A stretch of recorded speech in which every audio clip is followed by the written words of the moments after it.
His funeral was amazing. I was there with my brother. I was invited to the funeral to lead the procession. Yeah. I saw him in the room with his family. I have to play one song, a song for the funeral. But when I see him in the open coffin, I forget the song. After that, I left the room. I don't know what to play. I said to my brother, I don't know what to play. I forgot the song. I forgot what I've arranged. It's gone. Because when I see him sitting there in the coffin, it was Ornette, but he was like smiling. But then a song comes to me. It was different. I never played something like that in my life, actually. That song, I didn't know where it came from. It's crazy. I don't know. It just came to me in that moment.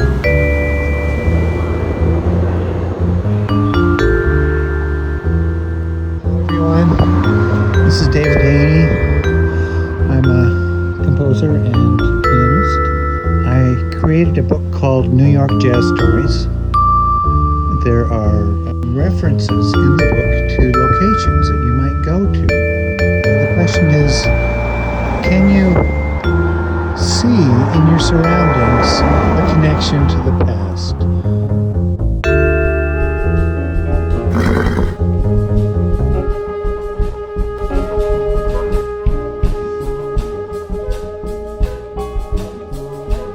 This is our start here. Okay, so this area is totally redone. We're going to go over to 12th and Jefferson. That's older stuff. Elks Temple building. The day Ornette came to my village. In 1973, when Ornette Coleman comes to the village, he comes along with great artists William Burroughs and jazz critic Robert Palmer. I was 9 years old. They stayed and made music for a week, every night. They made music from sunrise to sunset. It was legendary and the most magic music ever. It was my father and Ornette in the village. That's why Ornette is the one. He is a great artist. He described free jazz. I think what he means about free jazz, it's like free to be witnesses of human being music on the earth. Mr. Haney, you better wake up. You don't want to miss your big gig. Okay, so here's where the light rail comes up. There used to be a really cool club 3 doors down from the restaurant there. It was called PC&S Tavern back in the day, 80s. That's where you could go and hear some great music. When they put the tracks in here, they had to close all the shops. Remember, there was some kind of hope held out to the retailers that they would survive somehow, even though they'd have to be closed for quite some time. But I don't think that PC&S survived that upgrade in transit. When I visited him the last time, even before the tribute for Ornette in Brooklyn, I visited him in his apartment. There are videos of this because he took them. We talked and I told him I was going to do a song called Anytime. Because when you say to him, "Oh, I will come to see you next week." He would say, "Anytime, anytime, anytime." I love that, anytime. So I have a song called Ornette Anytime.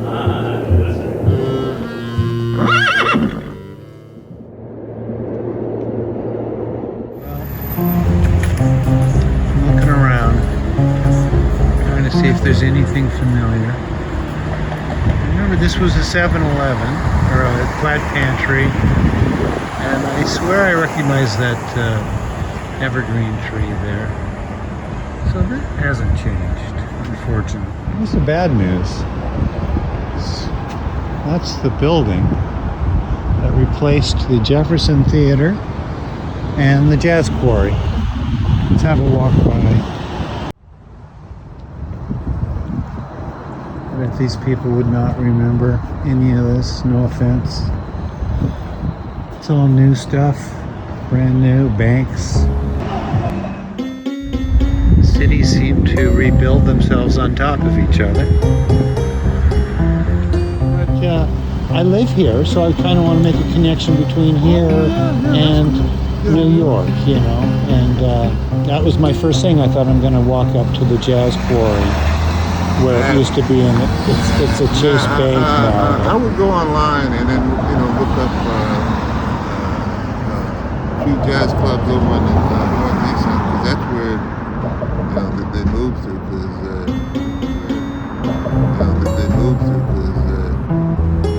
downtown with the protests and all the COVID and all the rioting and all that. Nothing. Yeah, oh I mean, man, Portland used to be a great place to live. Yeah. They Didn't need last. to change the camping law, because it's just not working. I know. I'm afraid, It's- I understand. I was homeless once, but you can't have people blocking the sidewalk.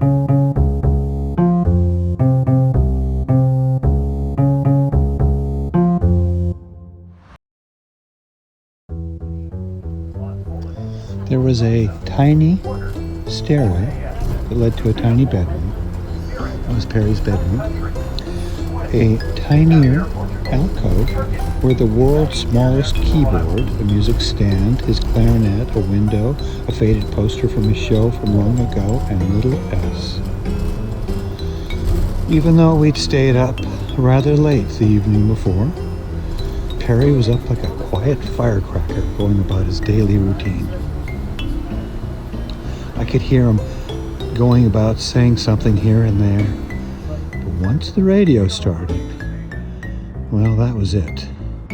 And I ventured into the kitchenette to find Perry busy preparing something.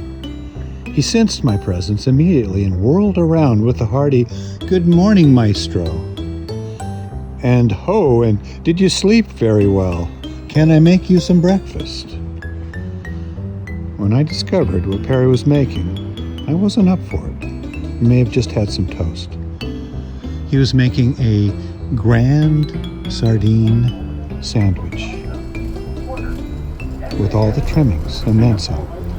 It was comprised of dark, heavy Russian bread that Perry stressed the importance of, and a special kind of sardines that just any can would not do. Then there was the choice of either spicy kimchi or old world authentic cabbage.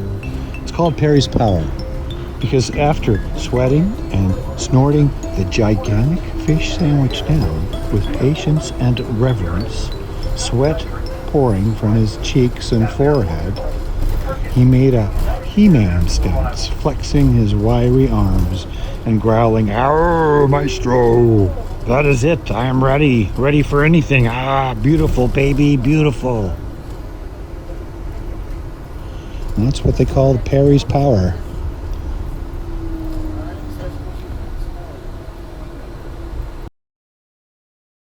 I'm very excited. Getting ready for my big show in a week.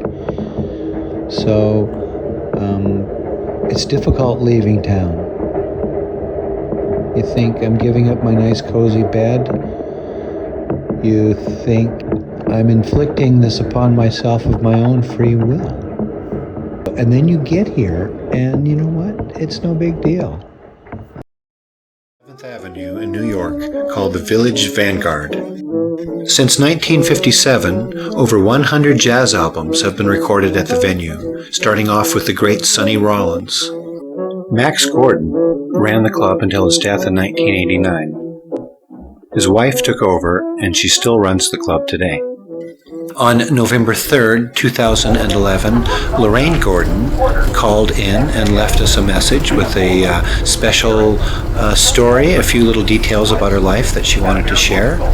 So here's Lorraine's phone message. Hello, I'm Lorraine Gordon, and I'm calling from the Village Vanguard in New York City. And I'm sure it's well known as it's now 76 years old in the same location. Max Gordon opened it in 1934. My husband was 35, so that makes it 76 years old. And unfortunately, he left us, but he left it in my hands, and so I do keep it running, and I'm very proud of it. And everybody else loves it, and they come from all over the world. So it's a very happy experience for me to book it and to run it and to take good care of it. But I've had a long life in jazz, and I have to say my first husband was Blue Note Records, Alfred Lyon, and through him I had the good fortune of meeting Thelonious Monk. And because of that, we did the first great recordings of Thelonious on Blue Note Records, and he was not even known then. Well, today he's known as the great genius I always knew he was. And he did play here, as I booked him here many, many years ago. However, that's just a little chapter in my life, and the main part is the Vanguard, which is hale and hearty and wonderful and has great talent. And people come from all over the world, and I love taking care of it, and I work sometimes morning, noon, and night, a few shifts. But it deserves a lot of care because we want it to stay here forever. And it's been a pleasure talking to you all, and whenever you are in New York, do come on down. Those 15 stairs are down and 15 stairs going up, but it's good exercise. So come, and we look forward to seeing everybody at this illustrious club. Bye now. You know, it's hard to find the geographical artifacts of beautiful music and people. The people really are the artifacts, you know? I believe it was Claude Lévi-Strauss who said, "I am the place in which something has occurred." We are the place in which something has occurred, right? We are history. The house that somebody lives in may be interesting, but it's the person.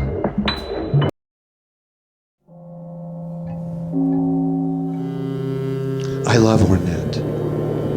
And that's why I love Ornette always. Because he is more than open.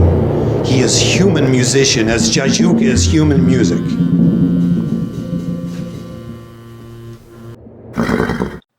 Hi, this is Al Galper, and I want to tell you how I got rid of my electric piano. Okay. Well, at the time, I was living about 2 blocks from the Hudson River. I just wheeled the son of the bitch down to one of the piers and tossed it in. Kind of tried to make a statement. It was the best move. I wasn't feeling that comfortable on the acoustic piano, so the electric piano was a little easier to play. But all the sounds that I could get out of it, out of the electric piano, I realized a lot of them I could get out of the acoustic piano. I just had to work harder. It was a bigger challenge. So I made a commitment to the acoustic instrument. She's a cold-hearted bitch that doesn't give you anything. You have to get it out. The acoustic instrument, she hides her shit from you. You have to get all the tricks she puts in your way to hide the instrument. She gives you nothing. You you have to get it out. And that's my story.